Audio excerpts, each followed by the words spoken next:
me. This is a discussion video for after you read for Ivanhoe of chapter 8 of Ivanhoe. What'd you think? I think, and so the wantonness was when Prince John suggested that the Jewish Rebecca be the queen of love and beauty of the festival, and the people wouldn't have taken it very well then.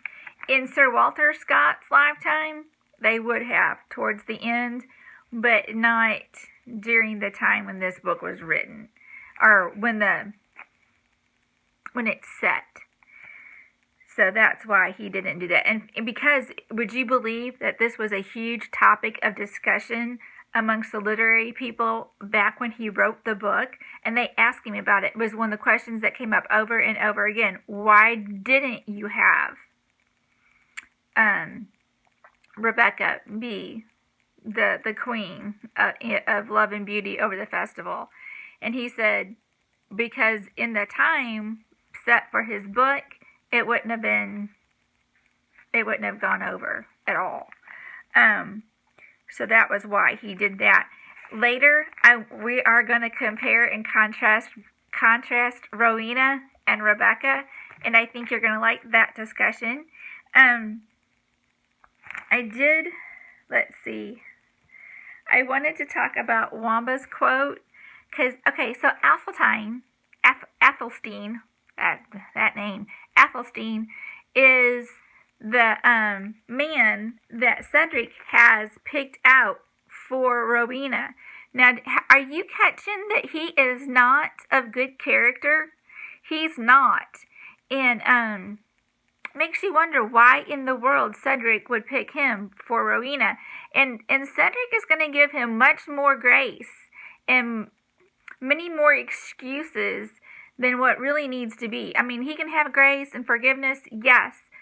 But would I want my daughter to marry Athelstine? Oh, absolutely not. I would not marry off the last royal of the Saxons to this guy. Would you? Think about it. This is something I want you to think about. So, and Wamba gets it. So, Cedric is so disappointed at how everything is going. He asks, in Athelstane, did you catch that they call him the unready because he never wants to go fight. He never wants to stand up for anything. He's just fat and lazy and doesn't have good character. I don't know that Athelstane has any redeeming qualities except for the men seem to like him and he's easy to get along with the men. But other than that, meh. Okay, so Cedric says, "The day is against England, my lord," in a marked tone.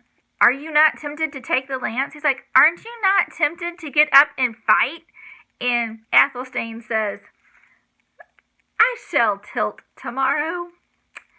In the melee, it is not worthwhile for me to arm myself today."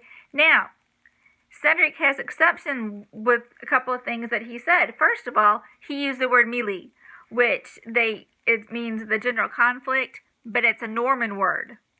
So Athelstane is already taking on the Norman language, which Cedric does not like. And he still excuses him and is going to marry Rowena to this guy. Oh my word. Okay, so anyway, and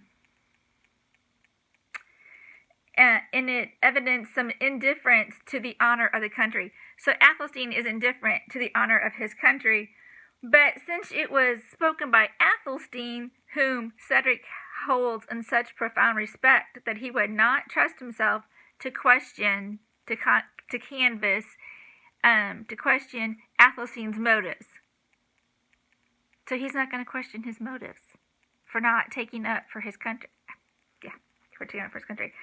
So Wamba says, observing, he says, "Was it better, though, scarce easier, to be the best man among 100 than the best man of 2? And Athelstane takes it as a compliment. Cedric gets it and gives Wamba a stern look and warning, but not wanting to cause a scene in front of everybody there. He just gives him a bad look. But what he said, let me read this again. It was better, though, scarce easier, to be the best man among 100 than the best man of 2.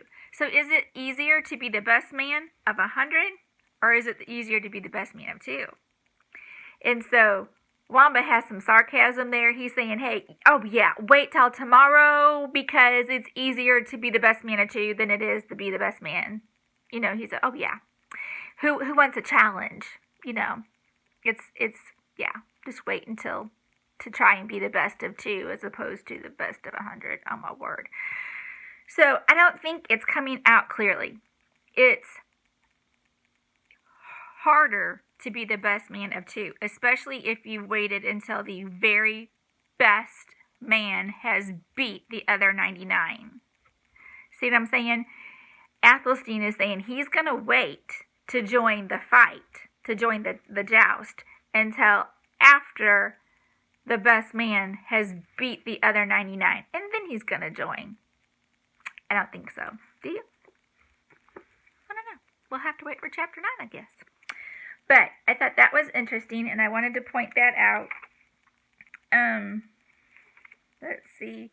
And then the Disinherited Knight. Do you have any idea who that is yet? Okay. And, okay. So, the Disinherited Knight fights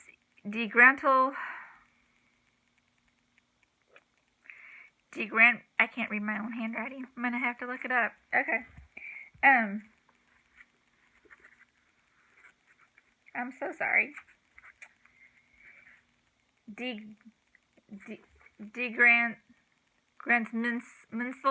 Grandminsel. The Disinherited Knight shows him courtesy for a reason. It doesn't really tell us why. But he knows his horse. He knows that Grandminsel, the horse is young and not a good steed. And so the Disinherited Knight gives him a pass, and Grandminsel,